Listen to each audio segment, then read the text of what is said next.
My name is Brandon Ho, and I am the creative director at Stronger Winds Productions. We do commercials and films, and have been doing media with the company for about 3 years now. And I have been working in the film industry for longer than I would probably like to admit to, except the fact that I'm getting old. But I have done award-winning short films. My capstone at college ended up winning a college television award, also known as Student Emmys. I have directed a feature length that is streamable on Amazon Prime or IMDb TV. That's called Missed Connections. It was the first feature that I directed, sold to a distributor, has been viewable and has won awards internationally as well. And we're gearing up to distribute another feature right now called Bookworm and the Beast, which is a modern day fairy tale adaptation. And so that's a little bit of background on myself. Just give me 1 second. I realized that I've got my talk on push to talk, and that might not work for me. Let me see if I can adjust that real quick. But is anybody on here? Just go ahead and say hi in the chat panel, and so that I can see if this is working properly, and we can start getting everything going. This presentation is known as Through a Lens Darkly. It is something that I thought about. Oh, hey, there's some people, TS and M first, and Nancy as well, so welcome. But in any case, this is actually something that I've been thinking about a lot because I'm in a lot of different Facebook groups and places where everyone's trying to kind of break in and figure out film and videography and a lot of that stuff. And there's a question that I see proposed a lot, which is basically, what's the best camera to get? And a lot of people talk about all the different cameras and their sensors and what their resolutions are and color science and all of this kind of stuff. And those things are important. Those things are good. But there's something that I think that a lot of people don't think about or consider is the lenses themselves. Mainly because right now I feel like cameras are turning around really, really fast. You pick up a digital camera and usually within a few years it's out of date and everybody's looking for the shiny new thing. However, lenses don't. They are something that once built and built with quality will basically last a very, very long time. I mean, if you watch something like the Indiana Jones films, I know that the director of photography and them actually took one of the lenses that they used to shoot the original Indiana Jones and actually shot on it for the fourth one, which was like, what was that, 20 years later or something like that? And they still look good. And so I think that when we think about what to pick up and what to do first, lenses is actually one of the things that we should be keeping in mind. What kind of lens should we get? What are their properties and values and all those different kinds of things. And a lot of that, is going to depend on the cameras that you have because there's different sizes and fittings and everything. But I think that it's a good place for you to start. And so if you have questions about the lenses or, how they work or what details you should be looking for, go ahead and mention it in the comments, and I will try to address them as we get going. But first, I'm going to just talk about the characteristics of the millimeter. And that's basically going to determine how tight or wide your shots basically are. And generally speaking, you're going to move from about 14 millimeter to like 135 millimeter. There are wider ones, and there are much tighter ones as well.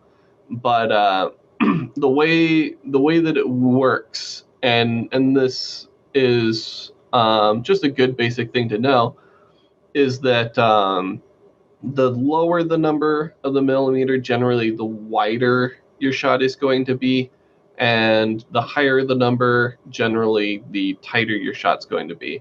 And the way that that works is it's actually measuring, and this is where my push to talk might not work. It's generally the measurement is actually the distance between the glass on the lens, right? And so if you have your glass further away, like so, what it's going to do is it's going to capture the image off on that distance, and it's going to pinpoint it down to a single spot, and that's going to be where your sensor is. And so as it goes further away, it's going to become more telephoto, and it's going to be tighter on the subject or the object that you want to do. And then of course the closer that it is, the broader your image is going to be, and the more that you're going to capture around you. And so we're going to jump around. I'm going to show you some examples of 14 up to, I think, 105 is what we used on the last film. And I'm going to show you some screen grabs. We are currently working with the distributor, and this movie should be going up soon. They're finalizing a lot of deals. But until then, you're going to get some sneak peeks into some screen grabs that we have here. And so, before we jump into all this, I just want to talk about a little bit of terminology. I explained the millimeters. In film, you'll have everything ranging from like extreme wide shots to extreme close-ups. And as we go through these images, I'll talk about what the shot would be called, and then also what lens would generally be used to get those shots. So, for example, this first one that we have here is a medium close shot, which is actually kind of what I'm at this point. And this would be something that you would generally shoot on an 85 millimeter lens, about 6 feet away from the subject. And so as you can see, you've got some nice diffusion going on back here as the depth of field drops off, and it allows your subject to be pretty front and center on the image. So that's kind of what the 85 and the medium close shot's going to give you. And I apologize, I was going to organize these a little bit more, but I had some export issues, and so we're going to jump around. I'm not going to be moving from wide to close, but we're just going to jump around some of these shots and talk about them. This is one that's going to be a little bit wider. You shoot this on a 28 millimeter around that, and when you go with the wider shots, you'll see what it does is the subjects are look further away from the camera, because what you're doing is you're opening up that space so that you can see everything around them. So in this particular scene, we have a main character who is the main male character, the main female character, and the male character is in kind of a depowered state at this point. And so by putting him in a room like this and using a wider shot, what you do is you make him look smaller on the screen, but then you also widen out the environment so you can see the lamp, the chairs, you can see all the things around him. So it's like everything is kind of bigger than that character at the moment. So that's kind of one of the thoughts or ideas that you can use as you think about your lens selections. But this is more of a wide shot because you're getting more of the full body in the frame. This will be kind of your extreme wide. This is something that you will use to really showcase a lot more of the environment. In this specific one, we needed to showcase this character crossing the street. but they're a lot smaller in the frame. And we might actually come back to this one in a little bit because I want to talk about using telephoto lenses and things like that on exterior environments, but we'll put a pin on that one. So this one is moving into more of a close-up. Okay, I'm going to see if I can get this up. I'm going to share something courtesy of Robert Starling, because he does a lot of presentations on cinematography type stuff, and it'll kind of help you a little bit with the different terminology. Okay, so what we got here is something that's more attuned to close-up. You'll be shooting these on the 85s or up to 105 generally. And what this does is this is the shot that you use to get really close up on the person's face. And basically you'll see this all the time in movies that you watch. But yeah, so if you use the 105, that pushes you in a whole lot closer. Something that you'll notice here is that your depth of field becomes more shallow, and so it gives you a lot more focus on the face, because we have the fall off where everything just kind of blurs in the background there, and it really helps to kind of draw the audience's attention to the subject at that point. And so it's a popular shot. They're popular lenses. They do a really good job for making sure that you're tight on this. And again, this is with the idea of trying to keep yourself about 6 feet away from the subject. I have seen from time to time, if you do some searches on Google, you'll see where they'll do a comparison between all the different millimeter lenses, and you'll see the person's face kind of warp as they shift the lenses. The problem is that warp often comes because they're moving the camera closer or farther away to keep the head framed within the shot. And the reality is that's not what you want to do per se. If you're on the 105 like this one, you should have a pretty close shot on the person's face, but you want to keep it about 6 feet away. And if you want to get like a medium shot or a wide shot, generally what you want to do is you want to shift that lens. You don't want to just, jump in on that telephoto and go super, super far away. Because that distance or that range is actually going to determine how good the person looks. Now, granted, that is a general rule. If you want to go really far away and then punch in on somebody very, very tight with a telephoto lens, you can. It like gotta keep that thing on. The telephoto lenses will actually collapse the space, and so like, if you're in something like New York and you see all those shoulders and heads of people just really close to the person while they walk, that's usually because they got really far away and then shot telephoto, which compressed that space and made them feel really tight together. So there are different ways that you can do that, but they're generally kind of more fringe techniques, and I'm trying to keep this fairly basic. But if you do have questions about that, go ahead and toss in the panel and I'll address it. This is just a little bit closer. You move in from like a close-up to an extreme close-up here, and that's when you want to jump into the 135 millimeter lens there. And what that does is that just fills the whole frame with the face. That's the only thing that you have there, and it gives you even greater separation of the background, generally speaking. And so you have those different lenses, and you can kind of see the characteristics and stuff as we go into shallower depths of field and closer up on the subjects and kind of how they accomplish that kind of thing. So I'll just click through and show you just some other examples of that. Again, we've got the close-up. That's our main subject outside. This one we wanted to put her feet in front of the frame here.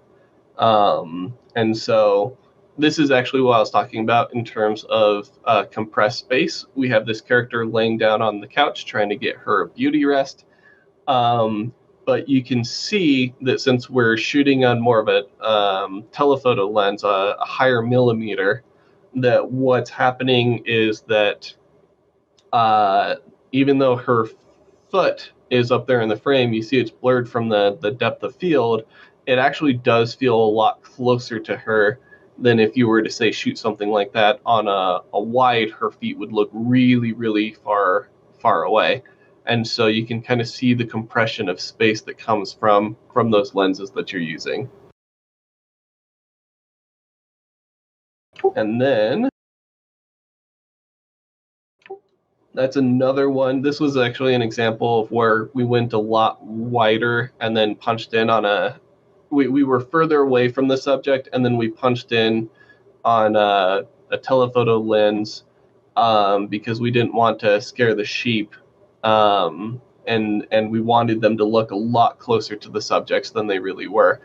And so that's one of the ways where you can kind of use that technique to make them look close, make it look like they're really just right there with the animals and interacting with them, where the reality is those sheep were a lot further away than the character here in the foreground and the sheep in the background.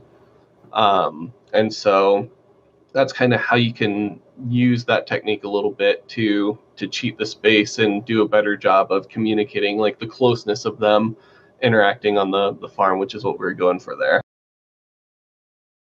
And then also, speaking of closeness, you can see right here we're going for a more romantic shot. And by using that telephoto lens, again, that space is compressed, you're focused on their face, but they look very, very close together. And so that can really bring about and kind of create this idea of intimacy. And then here's the more wide, extreme wide example that I wanted to show, because you got full frame bodies, their feet. It's more about the space that they're in and kind of what they're doing. And you can kind of see, since this is on the wider lens, that space kind of opens up a whole lot more rather than the previous example, which I'll just jump back to real quick, where that space is compressed. So you can see that this makes it look like they're really intimate and close together and having this kind of interaction, where here we wanted to show that they were kind of these smaller subjects in a larger environment, right? They're closer together side by side, but we wanted to expand out that space in this hospital, generally because they're delivering flowers to everyone. So we wanted to show how expansive the need of the people were and those that they're serving and helping. And again, you can see you've got something of a more of a wide on him, and then she's kind of closer in on medium. So hopefully these images kind of give you an idea of wide to extreme close-ups and how the millimeter lenses are kind of affecting that and giving you kind of a specific look that you're going through for the shots. We've got a Q&A. Oh, okay. How do you do that creepy zoom shot like in Jaws, where Brody sees the shark off the beach, and Vertigo in the bell tower, where the camera stays on the actor's face, but the background seems to grow or shrink? So funny that you mentioned Vertigo as an example on that, because that's often called the Vertigo shot. It was something that Alfred Hitchcock used quite efficiently. And that technique is actually a complicated one. So you know how I talked about the millimeter opening up or closing the space, whether you're wide or close. So what Hitchcock decided to do was to use a zoom lens, something that can shift between telephoto to wide. And then what you would do is you would actually push the camera in towards the person or pull the camera away. And then as you do that, you do the opposite on what the zoom lens is. And so, for example, if we are on a close-up shot like this, where we're on my face here, I'm only like about a foot or so away from the camera. But then when the camera moves away, you'll see that I get smaller as I go back, right? Well, on the lens, what they would do is as I moved away, they would zoom in so that the face actually stays within that frame. But because it goes wide, like how I showed in those other images, the hospital opens up compared to like the farm where it was closed in. You're going to be staying on my face, but opening up the background. And so that's why, when you go from here to there and you zoom in on the face, it seems like that background is rushing in on the character or flying away. And that's often known as the vertigo shot, because Alfred Hitchcock used it very effectively. So, good question, Nancy. Let's see. So here are some other examples. This is a medium wide because you're going in on the knees there. This one is using a medium wide shot so that you can get the ensemble on there between the person in the hospital and those kind of things.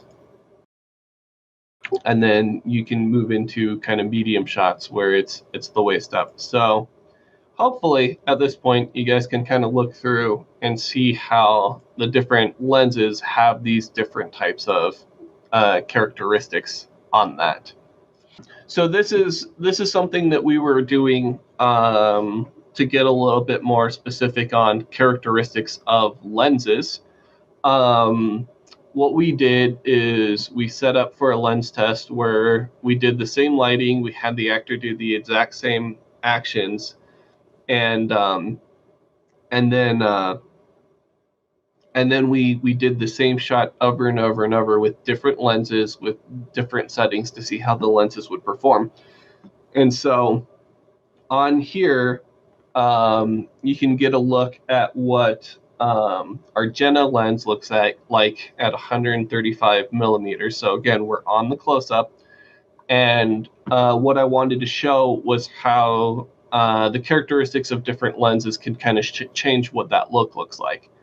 And so here we've got our close-up shot, and then here we've got pretty much the same one. He's a little bit closer on the mark, but these are all different lenses. And what you can do is you can start to see the characteristics of what each lens does and changes.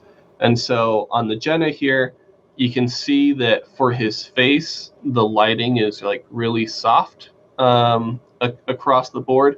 It does bring in some nice contrast. Like if you look at the shadow on the left side of his nose, and also in the hair, you can kind of see the jump between the light and the dark on that. And so we're looking at contrast, we're looking at highlights and how the light will kind of roll off on the characters, and whether that's looking aesthetically pleasing or whether it's looking more dramatic. Like all those characteristics will make a difference in terms of what you're trying to go for and do on your lens. And so you'll notice that on the Nikon, between this and that, we're getting pretty close to the same results on that. Also, I will add that on the Nikon for this specific shot, we got the focus on the eyes and they look amazing. But you can kind of see a little bit of sharpness that's going on there. The light is not coming across as soft on some of those different kinds of things. And then here we've got a top core that we were working with as well, and just kind of seeing how those color shift and those looks are. But you can kind of get a look at these three lenses and see that the characteristics do give you different looks on those shots that you're going for. And so a lot of it can be subtle. It's why, the Nikon millimeter is 135. So we got 135 millimeters across the 3 different types of lenses, so that we can do more direct comparisons on those. And we shot them all on the same camera. We set the same settings, and we're just looking to see how those characteristics look out and feel between those, because some of those might be better for if you're going for kind of like a romance, like a nice type look, or if you're doing something that's more drama. You want to know what those characteristics are so that you can choose the best lens for the look and the style and the tone that you're going for. And so, and really the reason why I bring that up is because, again, so many people talk about like the cameras, the sensors, and the color science and all that stuff, which is good. But before that sensor receives its image, the first thing that it's going to pass through is going to be the lens. And so a lot of what you're getting in terms of your color, your sharpness, all of that is going to be in large part due to the lens that you have in combination with the camera that you're using as well. And a lot of times you might not recognize it or realize it, but those you can have a super nice camera that is limited by the quality of the glass that you have that's sending the image to it, and vice versa. You could also have a really good lens, but if you put it on a sensor that's not good enough, your resolution of your lens quality is going to be higher. So it's something to keep in mind as you experiment or think about picking something up or want to dive into this, is that the lens is just as important, if not more so. But it is an unsung hero, or the silent companion on that.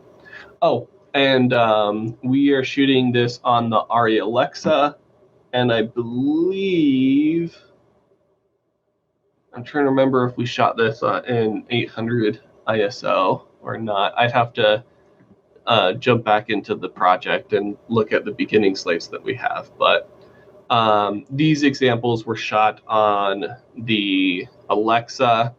The images from the previous film that I was showing you was shot on Blackmagic Pocket Cinema 4Ks.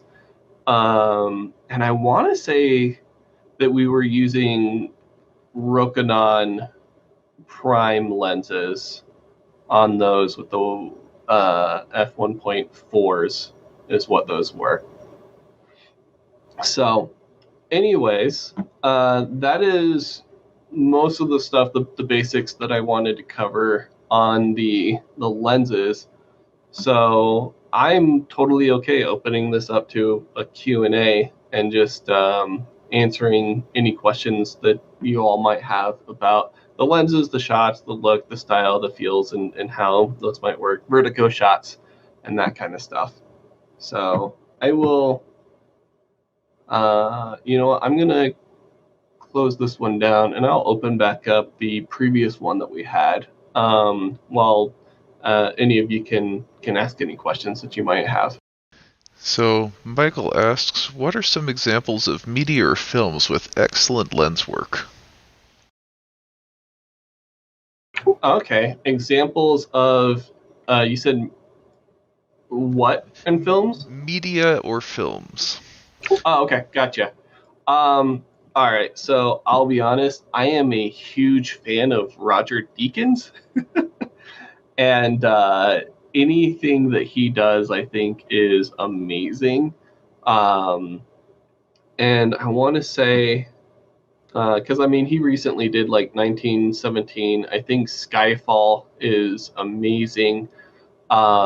There's a fight sequence that he does on top of a sky tower that's under construction, and he has the characters in silhouette with these kind of jellyfish ads working as a backdrop on these like huge ad screens and stuff. Like that kind of stuff is amazing. Um, and then I want to say I was watching, what was it? I was revisiting Starman, um, and I'm trying to think if it was specifically amazing lens work, but I know that on Starman, the way that they used lights on their scenes was particularly impressive. They even do these really cool setups in the film where they're in a kind of a trailer home that's being transported on the interstate, and so you have the two characters sitting in a room that would normally be like a regular room, but since it's being transported on the interstate, you have all of these moving lights coming through the windows that are amazing. But yeah, if you want to see like some amazing camera work and use of lenses, Roger Deakins is great. I even think he invented a lens to specifically for a film called The Assassination of Jesse James by the Coward Robert Ford, I think is the full title. If you look up The Assassination of Jesse James, you'll get there. But that movie, like every single frame is just breathtaking. Highly recommend it. Um, and then Nancy asked if I've ever used a fisheye lens for anything. I have used a fisheye lens. That's a harder one for me. I don't necessarily like the warped nature of a fish eye, but it does serve its purposes. You'll see it used a lot in comedy, mainly because since it warps everything, it kind of makes it look unrealistic and gives it a bit of a comical feel. The fisheye is kind of like the idea if you look through like the door hole. I'm totally spacing on what that's called, but if you're in a hotel or something like that and you look through the little hole to see who's on the other side of the door, it gives you that fisheye look because it gives you the view of the whole space. In terms of the fisheye, as for an example, hey, I got the title right. Um, in terms of like using the fisheye really effectively, if you watch There Will Be Blood, they use fisheye a lot for their landscape shots, which was really, I thought it was a really bold choice. Again, I don't like the fisheye look personally, but I think that they used it really effectively in that movie, and so I think that would be a good one to check out for those kind of examples. And then yeah, famous fisheye, The Fifth Element, Nice Hat, and the Ernest movies. Like I said, it's big for comedy. It's used a lot for laughs and those kind of things. And I'm not sure where that other question came. Is there other questions being fielded in a space that I don't know about, Mr. Media Arts dude? So that was actually my own question there. I had another as well. Yeah, go for it. The fisheye, can it be cropped to kind of eliminate some of the weird borders on it and make it work normally, or would a different lens be more appropriate and a better fit for that kind of scene then? Okay, so I would say that a better lens would be fit and more appropriate for that. However, there is, I want to say on After Effects, um, a process that you can use that bends the fisheye back a bit. What I found is if you get a little bit of warping like around the corners of your screen, it does a good job of smoothing that out. If you go too extreme, it starts to break a little bit and doesn't look as good. But yeah, I actually processed GoPro footage and drone footage because those are wide angle lenses, you do get a little bit of distortion on the sides, and we would take those and use those shots because we were doing very specific things. I did a book trailer where a meteor falls from the sky and hits a lake and pulls a girl underwater, and we used GoPros for a lot of the water shots and everything, but I wanted it to match the camera shots and things we were using rather than to have that kind of shift in look. And so we ran it through a process and removed the fisheye distortion on it, and it worked out pretty well. Okay, there's another question. How do you achieve vignetting these days? Soft edges, not dark edges. I'm assuming we're not smearing goo on the lenses anymore. Yeah, I don't think we're smearing. Oh shoot, what is that stuff we use? I use it all the time on my baby.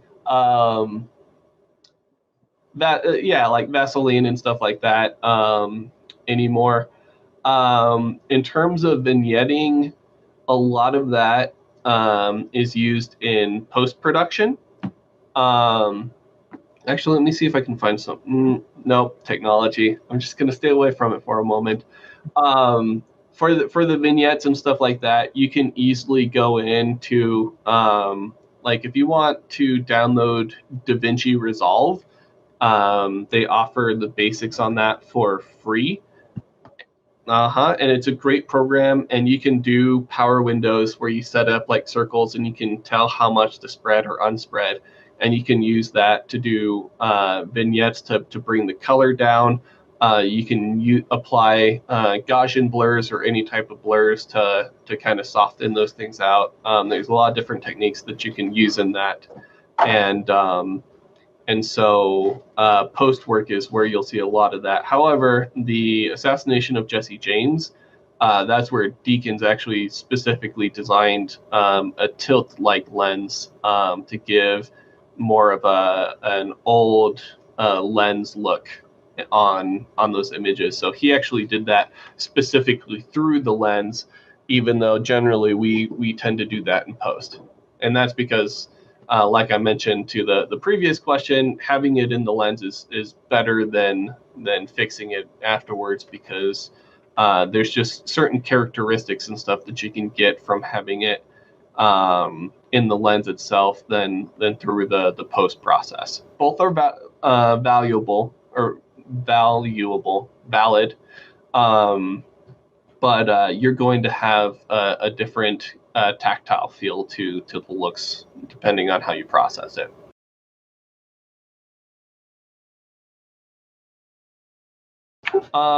You mentioned same question for the soft focus. What do you mean exactly for the soft focus? Like you just kind of want everything to be smoother in the image, or you just want to know if you can make it soft in the shot? I'm going to read this a little bit more. Hold on. Yeah, Roger Deakins for the win. And also, if you guys or if everyone's interested, Roger Deakins did a podcast that they started up when we locked down for the pandemic, and it is amazing. I think so. When you're talking about the soft focus in terms of putting the nylons over the lens, actually still works pretty good. But what you might be talking about is something that's known as a ProMist filter. And what a ProMist does is it will just kind of soften up the image a little bit. It smooths out, again, like what we're talking about, like the highlights and stuff like that, because we had those 3 lens comparisons, and those were nice lenses, but you take and you throw a consumer grade lens on, or even like the Rokinons that we used for the feature film that I was showing screenshots on. Those Rokinon lenses, we were putting ProMist filters on them to help soften those hard edges of the highlights out and give it a little bit more of a film look, so that the quality of the look was higher than the limitations of the equipment that we had at the time. Yeah, the soft focus that they use for the older actresses. As a matter of fact, I was rewatching Mary Poppins with my kids, and they do the same thing. They're known as like the beauty shots or the glamour shots, where it's just like everything is just super smooth and soft, and everything glows. And that's kind of the same the same thing is that you'll put the Pro Mist filter on, and you'll kind of blast that light in and just allow that light to bloom a little bit. Um, City on the Edge of Forever is the episode name. Okay. So, anyways, we've got about a minute left. So, if you want to toss out one last quick question, I will answer it. But I will say thank you all very much for coming to this presentation. Hopefully you've learned a little bit more about characteristics and lenses, and when you sit there and think about what camera will be, the thing to help you get exactly where you're at, that you'll also be thinking about what lenses will pair well with that camera, because it really is the glass that you're using that's going to be your tool to give you that look and that style and that feel that you're hopefully trying to achieve as you dive in and try to build on your craft. And again, I will just say that watch movies, take screen grabs. If you go to IMDb and go down to technical specs, you can see what cameras and lenses and things that you're using. Like, start diving in and looking that stuff up. It's something that I've been trying to pay attention to a lot more so that I can be a more proficient director. And it's been really cool and really amazing to see how much people are able to achieve through this kind of silent hero of the lens, while everybody geeks out over the tech of the newest technology, the digital cameras, and all that kind of stuff. So thank you all very much. You have a wonderful day, and I hope that you have a blast going to all the rest of the panels during LTUE.